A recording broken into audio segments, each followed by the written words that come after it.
নমস্কার, তোমাদের রান্নাঘরে আজকে নিয়ে এলাম একটা মিষ্টি রেসিপি। বাড়িতেই যদি দুধ থাকে তার সঙ্গে অল্প কিছু উপকরণ মিশিয়ে একদম দোকানের মতো সন্দেশ অনায়াসে কিন্তু তৈরি করা যায়। তো চলুন শুরু করি আজকের রেসিপি। এর জন্য লাগছে অবশ্যই ছানা। ছানাটা আপনি সঙ্গে সঙ্গে দুধ থেকে তৈরি করেও বানাতে পারেন। আমি এই ছানাটা কিন্তু তৈরি করে ভালো করে জল ঝরিয়ে ফ্রিজের মধ্যে রেখে দিয়েছিলাম।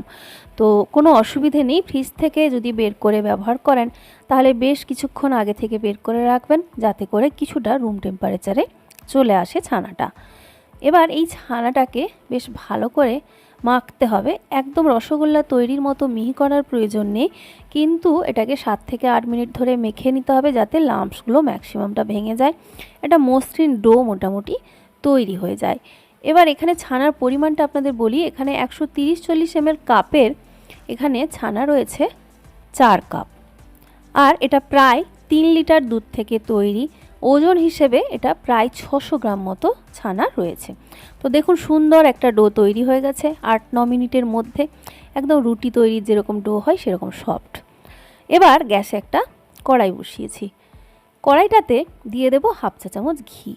ঘিটা যেমন মিষ্টির স্বাদ বাড়াবে, সেই সঙ্গে কিন্তু এটাও মাথায় রাখবেন এই ঘিটা কিন্তু যদি প্রথমেই কড়াইতে এইভাবে চারদিকে লাগিয়ে নেওয়া হয় তাহলে দুধের যে কোনো রেসিপি তৈরির সময় কড়াইতে একেবারে কিন্তু লেগে যায় না, পুড়ে যাওয়ার চান্সটাও অনেক কম থাকে। এবার এর মধ্যে দিয়ে দিচ্ছি যে কাপের 4 কাপ ছানা বললাম সেই কাপের 1 কাপ লিকুইড দুধ, এবং দুধটা কিন্তু একদম ফুল ক্রিম, মানে কোনো রকম সৎ তোলা নয়। এবার তার সঙ্গে দিয়ে দিলাম হাফ কাপ গুঁড়ো দুধ, ওই একই কাপের মাপে সব কিছু এখানে আমি বলছি আপনাদের। গুঁড়ো দুধটা ভালো করে মিশিয়ে নেওয়ার পরে এর মধ্যে অ্যাড করব মিষ্টি। আপনি গুড় দিয়েও বানাতে পারেন, নলেন গুড় দিয়েও, তবে আজকের রেসিপিটা আমি চিনি দিয়েই তৈরি করছি। এখানে ওই একই কাপের 1 কাপ চিনি দিচ্ছি। মিষ্টিটা যদি আপনারা বেশি পছন্দ করেন তাহলে কিন্তু 1.5 কাপ লাগবে 4 কাপ ছানার জন্য। তো আমি এখানে কিন্তু 1 কাপ চিনি দিয়ে বানাচ্ছি, একটু হালকা মিষ্টি কিন্তু তৈরি করছি। এবার চিনিটা জাস্ট গলে গেলেই এর মধ্যে যে ছানার ডো তৈরি করে রেখেছি সেখান থেকে এখানে মানে মিশিয়ে নিতে হবে, একসঙ্গে পুরোটা না দিয়ে 2 থেকে 3 বার ধরে অল্প অল্প করে ছানাটা দিয়ে ভালো করে মিশিয়ে নিতে হবে। ছানা দেওয়ার পরে খুব ভালো করে মেশাবেন। প্রথমে সেরকম হলে একটু গ্যাসটা বন্ধ করে রেখেও মিশিয়ে নিতে পারেন, অথবা ফ্লেমটা একদম কমিয়ে রাখবেন এই সময়। দিয়ে ভালো করে মেশাবেন, যত ভালো করে মেশানো হবে মিষ্টি তত ভালো তৈরি হবে।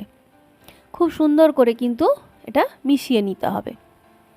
তো এইভাবে মেশাতে মেশাতে দেখবেন খুব ঘন হয়ে যাবে, খুব তাড়াতাড়ি হয়ে যাবে, যেহেতু এর মধ্যে ছানার মধ্যে জল ঝরানো ছিল, সেই সঙ্গে দুধ খুব বেশি পরিমাণে দেওয়া হয়নি, কাজেই খুব তাড়াতাড়ি এটা কিন্তু হয়ে যাবে শুকনো। তবে যদি দেখেন ছানা থেকে অল্প জল কেটে বেরোতে শুরু করছে তাহলে এর মধ্যে আরও হাফ কাপ গুঁড়ো দুধ মিশিয়ে নেবেন, তাহলে কি হবে রেসিপিটা একটু তাড়াতাড়ি তৈরি হবে। আর যদি মনে করেন যে না মেশাবেন না, তাহলে জলটা আপনাকে যেহেতু শুকনো করতে হবে সময়টা একটু বেশি লাগবে। তো মোটামুটি এটাকে জাল দিয়ে টানা নাড়াচাড়া করবেন, কখনো বাড়াবেন গ্যাস, কখনো কমাবেন দরকার মতো বুঝে শুনে, যাতে কোনোভাবেই নিচটা লেগে যায় না বা পুড়ে যায় না। আর ঘি দেওয়ার কারণে নিচে সত্যি একেবারেই লেগে যায় না। মোটামুটি 15 থেকে 16 মিনিট সময় লাগলো ছানাটা মেশানোর পরে এরকম অবস্থায় নিয়ে আসতে।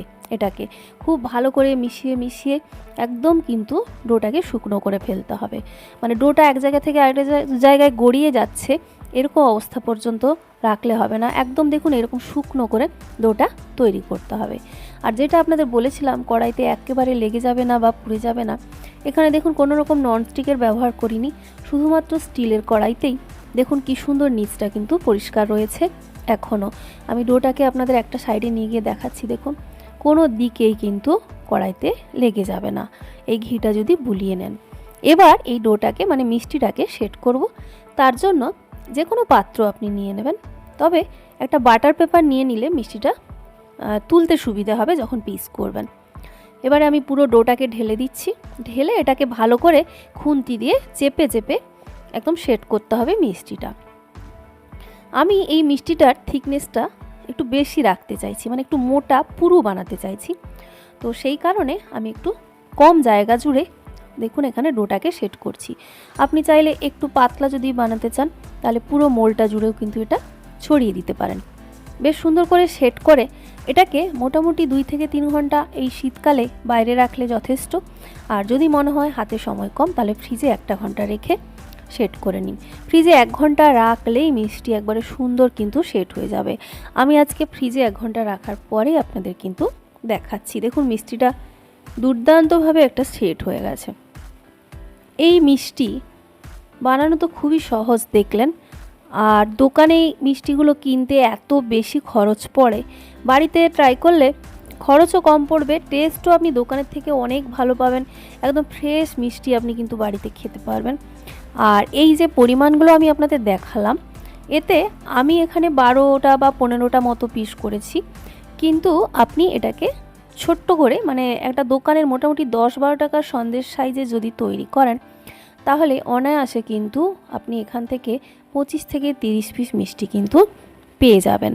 আর আমি এখানে দেখতেই পাচ্ছেন অনেকটা বড় সাইজ করে তৈরি করেছি।